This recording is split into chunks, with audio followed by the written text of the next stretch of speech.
Hello students, welcome back again your economics station unlock economics. आज हम लोग part 2 करने वाले हैं कलेक्शन ऑफ डाटा, आंकड़ों का संकलन। हिंदी में इसे बोलते हैं आंकड़ों का संकलन।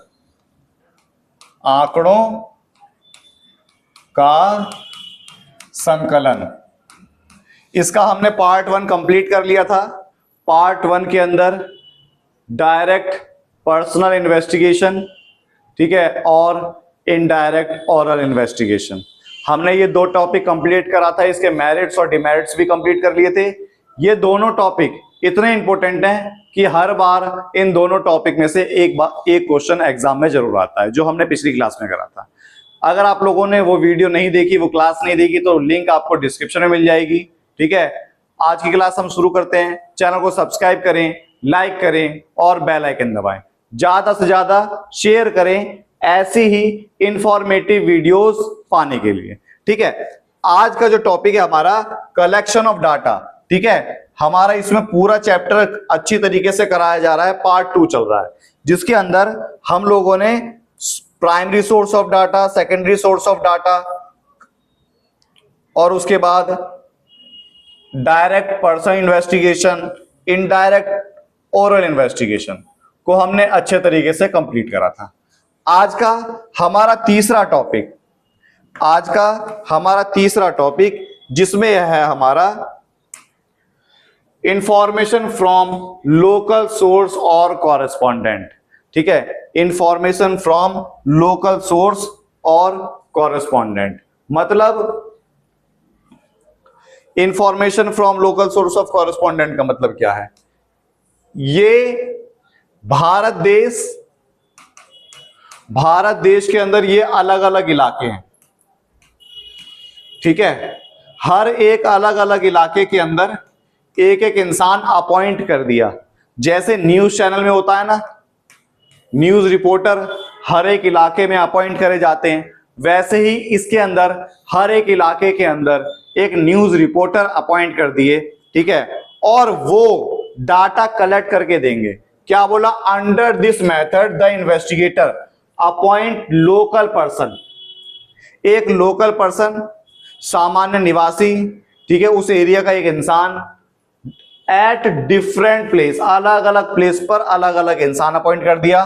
दे collect information from their own way and furnish the same to investigator.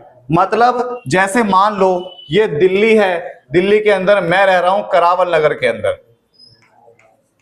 Karawal नगर में एक इंसान अपॉइंट कर दिया, ये अपने तरीके से डाटा को कलेक्ट करेगा और अपने तरीके से उस डाटा को फर्निश करेगा। वो हमारा क्या कहलाता है? Information from local source of correspondent. These correspondent are trained, ये लोग बिल्कुल ट्रेंड होंगे। कलेक्ट देयर इंफॉर्मेशन, उन्हें पता होगा कि डाटा कलेक्ट कैसे करना है, ये पूरी तरीके से ट्रेंड होंगे। जैसे सर्वे करने वाले आते हैं वो हो गया, या जब चुनाव होते हैं, चुनाव में न्यूज रिपोर्टर जाते हैं, लोगों से सर्वे करते हैं कि तुमने किसे वोट दिया, कौन सी पार्टी को वोट दिया। जो पूछता है वो कॉरेस्पॉन्डेंट होता है, ठीक है। ये मेथड लगता कब है? रेडियो में, न्यूज़पेपर में, या कोई एजेंसी है वो डाटा इकट्ठा करवाने का काम करती है। समझ में आया? फिर उसके बाद बोला there is no formal collection of data. इसका कोई फॉर्मल कलेक्शन नहीं है, अपनी मर्जी से कलेक्शन करा जाएगा। मतलब समझ में आया? जैसे एक न्यूज चैनल है, न्यूज चैनल में एक अंजना ओम कश्यप है, बड़ी फेमस लेडी है, वो डाटा इकट्ठा करने के लिए नहीं जा रही। उसके पास डाटा आ कहां से रहा है? लोकल लोग डिसाइड कर रखे हैं अलग अलग इलाकों में, वो अपना डाटा इकट्ठा कर रहे हैं और फर्निश करके ऊपर पहुंचा रहे हैं। वो हमारा local source of correspondent data कहलाता है, ठीक है। फिर उसके बाद ये मेथड लगेगा कब कब? ये मेथड जो लगेगा, this method is suitable particular, इस कब लगेगा? रेगुलरली और कंटिन्यू, जब डाटा हमें रेगुलर इकट्ठा करना पड़ता हो। तुमने देखा होगा न्यूज चैनल में अभी जैसे जब लड़ाई झगड़े हो रहे थे इंडिया और पाकिस्तान के, तो हर घंटे नई न्यूज आ रही, भयावह स्थिति, पाकिस्तान हुआ तबाह, हर घंटे नई नई चीज दे रहे हैं ना, हर घंटे नई नई चीज। अभी जमुना का स्तर जो है बढ़ा हुआ है, ठीक है, तो दिल्ली खतरे में, ऐसे करके न्यूज चैनल चलाते ना, हर घंटे कुछ नई अपडेट लेकर आते हैं। तो वही है regular. The area investigator is large, जब एरिया बहुत बड़ा हो तब ये वाला मेथड लगता है, क्योंकि पूरे भारत इलाका बहुत बड़ा, एक अकेला इंसान सर्वे नहीं कर सकता, तो अलग अलग लोग अलग अलग एरिया में डिसाइड कर दिया, वहां से तो डाटा आ जाएगा ना। The information is to be used, journal, magazine, radio, इन सब चीजों के लिए जब यूज करा जाएगा तब। It is very high degree accuracy, it is not required, जब हमें सच्चे आंकड़ों की जरूरत ना हो, ठीक है, जब हमें बिल्कुल एक्यूरेट आंकड़ों की जरूरत ना हो। क्यों? क्योंकि न्यूज चैनल वाले तुमने देखा होगा ना कितने झूठ बोलते हैं, ठीक है।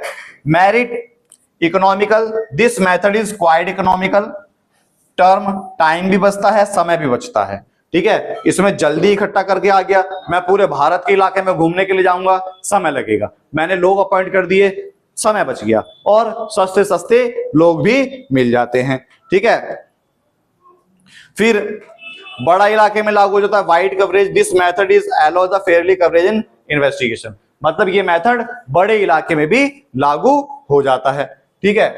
कंटिन्यूटी, जब सततता की जरूरत हो, सततता, सततता, सततता का मतलब लगातार आंकड़े जब हमें जरूरत हो तब ये वाला मेथड लगेगा, ठीक है। सुटेबल फॉर स्पेशल पर्पस, कोई घटना घट गई, ठीक है, कोई स्पेशल घटना घट गई, ठीक है, this method is particularly suitable for some special purpose investigation, example price quotation from the different grain market, अलग अलग इलाकों से हमें पता लगाना है कि गेहूं की प्राइस दिल्ली में कितनी चल रही है, गेहूं की प्राइस पंजाब में कितनी चल रही है, पंजाब में भी बहुत सारी जगह, हर इलाके में अलग अलग प्राइस हो सकता है ना, तो ये पता कहां से लगेगा, वहां के इलाकों से पता लगेगा, ठीक है। डिमेरिट्स, इसका कुछ नुकसान है, इसमें नो ओरिजिनल, ठीक है, नो ओरिजिनलिटी मतलब मौलिकता की कमी, ये सच्चे आंकड़े नहीं होते, ठीक है। फिर lack of uniformity, information collected by different correspondent, they are use different method, मतलब दिल्ली के अंदर 6-7 इलाके हैं, यहां का इंसान डाटा इकट्ठा कर रहा है, यहां का इंसान डाटा इकट्ठा कर रहा है, दोनों का तरीका अलग हो सकता है, दोनों का डाटा अलग हो सकता है, ठीक है। फिर उसके बाद बोला बाइज्ड, बाइज्ड का मतलब होता है पक्षपात, तुमने न्यूज चैनल के अंदर देखा होगा कितना ज्यादा पक्षपात हो रहा है, सरकार के खिलाफ कोई नहीं बोलता, सब सरकार के फेवर में बोलते हैं, तो इसमें हम पक्षपात कर सकते हैं। लैक ऑफ एक्यूरेसी, बिल्कुल एक्यूरेट डाटा नहीं मिलता, बिल्कुल एक्यूरेट डाटा नहीं मिलता, क्यों? क्योंकि वो आंकड़े जो है तोड़ मड़ोड़ कर प्रस्तुत करते हैं, झूठ बोलकर प्रस्तुत करते हैं। टाइम कंज्यूमिंग, कई बार समय भी लग जाता है, अब मान लो बहुत बड़ी घटना घट गई, बाढ़ आ गई, तो कैमरामैन कैमरा लेकर कैसे जाएगा, ठीक है, कैमरामैन बाढ़ में जाएगा कैमरा लेकर, तो उसे समय लगेगा ना, तो भैया कि समय में ज्यादा लग सकता है। फिर आता है information from through questionnaire and schedule, information through questionnaire from schedule. अब देखो क्या होता है इसके अंदर, एक तो होता है, एक है इन्वेस्टिगेटर, इन्वेस्टिगेटर होता है जो डाटा कलेक्ट करने का मेन इंसान होता है, पर्सन, ठीक है, ये मेन इंसान है डाटा कलेक्ट करने का। अब ये अकेला इंसान पूरे भारत में नहीं जा सकता, पूरे भारत में नहीं जा सकता, इसने क्या करा, एक क्वेश्चन पेपर तैयार करा जिसमें 10 या 12 क्वेश्चन लिख लिए, या जितने भी हो सकते हैं क्वेश्चन उतने लिख लिए, ठीक है। अब ये क्वेश्चन पेपर जो इसके हेल्पर है, इन्वेस्टिगेटर है, उन्हें दिया जाएगा। अब वो ये क्वेश्चन पेपर घर घर लेकर जाएंगे और इसे भरवा कर लेकर आएंगे, मतलब अब खुद नहीं जा रहा, उसे जो क्वेश्चन पूछने हैं उसने वो क्वेश्चन तैयार कर लिए और वो अपने नीचे काम करने वाले लोगों को दे दिया, वो कहलाता है हमारा questionnaire method. Under this method investigator prepare questionnaire, देखो एक क्वेश्चनायर तैयार कर लिया, a questionnaire consist the list of question, इसके अंदर बहुत सारे क्वेश्चन होंगे। There are 2 ways collection of data, इसके 2 मेथड हैं, मेलिंग मेथड और एनोमिनेटर मेथड। मेलिंग मेथड को मेलिंग मेल को मेल ही बोलेंगे या संदेश विधि और गणक विधि, मेलिंग मेथड और गणक विधि। तो अब मेलिंग मेथड देखते हैं क्या है। सबसे पहला है मेलिंग मेथड। मेलिंग मेथड में क्या है, एक क्वेश्चन पेपर तैयार करा, अब ये क्वेश्चन पेपर मेल के द्वारा लोगों के पास सेंड कर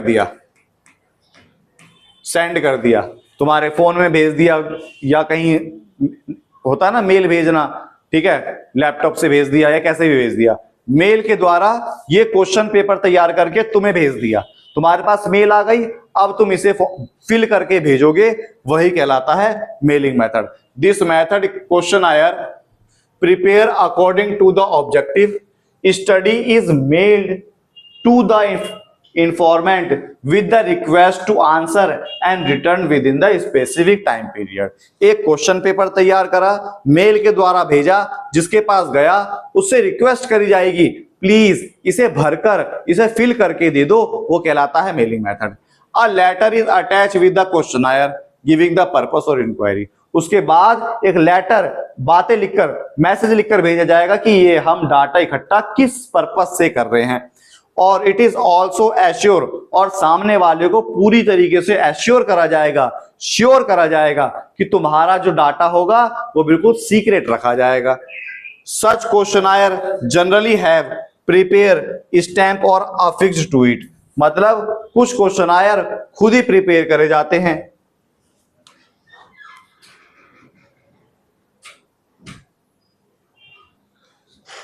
ठीक है।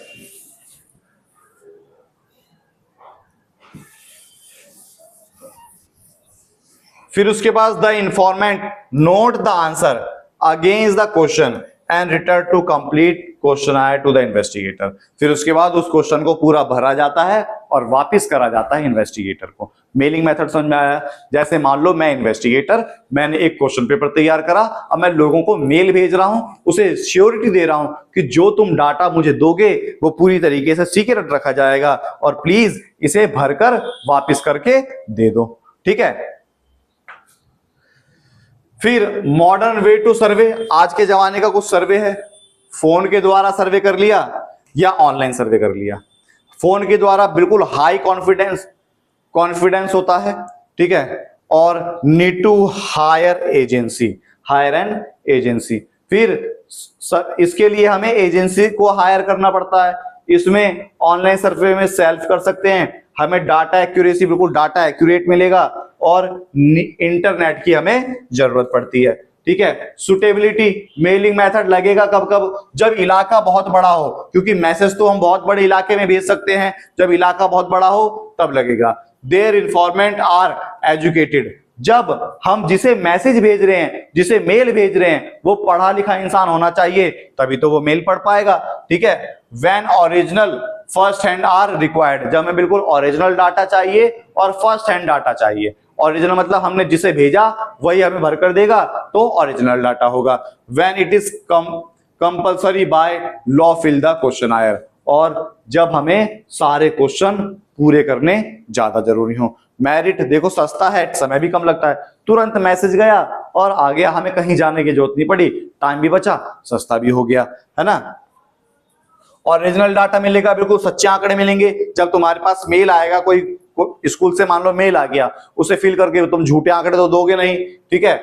वाइड कवरेज बड़े इलाके में लागू हो जाता है। डिमेरिट्स क्या है? डिमेरिट से बोला लैक ऑफ इंटरेस्ट, तुम्हारे पास मेल आया और मेल को तुमने पढ़ तो लिया और उसका आंसर नहीं दिया। कई बार ऐसा होता है ना, मेल बहुत सारे आते हैं और हम उसका आंसर नहीं देते, तो वो हमारे डिमेरिट्स के अंदर आ गया, ठीक है। फिर उसके बाद लैक ऑफ फ्लेक्सिबिलिटी, एक बार मान लो तुम्हारे व्हाट्सएप पर किसी दोस्त ने मैसेज भेजा, ठीक है, और वो मैसेज मम्मी ने पढ़ लिया, क्या वो डिलीट हो सकता है मम्मी के दिमाग से? नहीं हो सकता ना, तो वही है लैक ऑफ फ्लेक्सिबिलिटी, ठीक है। लिमिटेड यूज, जिसके पास फोन होगा, जिसके पास इंटरनेट होगा, वही यूज कर सकता है। बायस्ड, पक्षपात हो सकता है, ठीक है, तुमने गलत आंसर भर के दे दिया, हो गया ना पक्षपात। लेस एक्यूरेसी, हम इस आंकड़ों के ऊपर भरोसा नहीं कर सकते, सामने वाला हमसे झूठ भी बोल सकता है। जैसे मान लो किसी लड़के ने मैसेज करा कि क्या तुम मेरे से बात कर सकती हो, मैं तुम्हें बहुत ज्यादा पसंद करता हूं, ऐसे मैसेज करे, ये डिलीट नहीं हो सकते, नुकसान हो गया। फिर उसके बाद अब उसका मन है लड़की का बात करने का, वो बोल रही है नहीं मैं बात नहीं करूंगी, झूठ बोल सकती है ना, तो वही है हमारा ये, ठीक है। फिर आता है एनुमिनेटर मेथड, ठीक है, क्या आया, एनुमिनेटर मेथड। एनुमिनेटर मेथड मतलब गणक विधि। मेलिंग मेथड में क्या है, क्वेश्चन पेपर तैयार करके मेल भेजा ना, मेल के फॉर्म में। इस बार क्वेश्चन पेपर तैयार करा जाएगा किसके द्वारा, इन्वेस्टिगेटर के द्वारा। और इन्वेस्टिगेटर अब मेल नहीं करेगा, इन्वेस्टिगेटर अपने नीचे काम करने वाले लोगों को रखेगा, जो इन्वेस्टिगेटर की क्या करेंगे, हेल्प करेंगे, मदद करेंगे। जो इन्वेस्टिगेटर की हेल्प करते हैं डाटा कलेक्शन करने में, वो कहलाते हैं एनुमिरेटर। वो क्या कहलाएंगे, एनुमिरेटर कहलाएंगे। समझ में आया, जो हेल्प करते हैं, वही लिखा हुआ है, the enumerator himself approach the informant with the questionnaire. Questionnaire के साथ खुद जाता है और वहां से डाटा इकट्ठा करके ले आता है। The questionnaire which are filled the enumerator themselves, खुद भरा जाएगा by putting question or schedule. जो क्वेश्चन दे रखा है शेड्यूल के अंदर, जो क्वेश्चनायर के अंदर दे रखा है क्वेश्चन, वही पूछकर उसे फिल करके लेकर आएगा। This method is enumerator himself fill the schedule seeking informant, वही बात बताई मैंने। Enumerator are those person who help the investigator collecting data. Data इकट्ठा करने में जो मदद करता है वो गणक कहलाता है, ठीक है। द एनुमिनेटर आर गिविंग ट्रेनिंग, वो एक ट्रेंड इंसान होना चाहिए, एक्सपर्ट इंसान होना चाहिए, पढ़ा लिखा इंसान होना चाहिए, ठीक है। मतलब एनुमिनेटर का मतलब समझ में आया।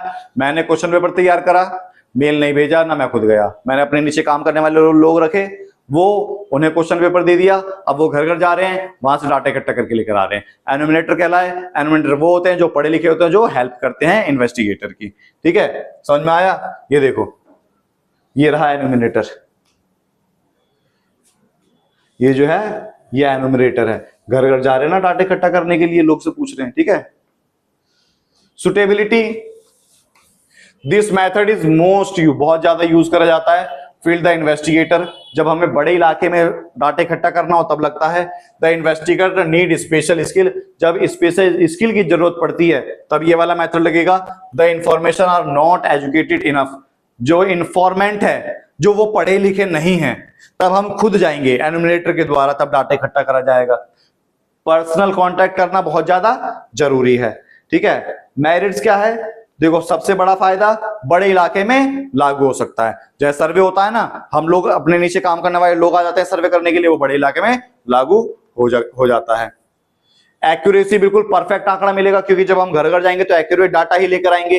पर्सनल कांटेक्ट हो पाएगा, ठीक है। Questionnaire the personal contact information the method, फिर जिस कारण से एक्यूरेट डाटा मिलेगा, राइट आंसर मिल पाएंगे, ठीक है।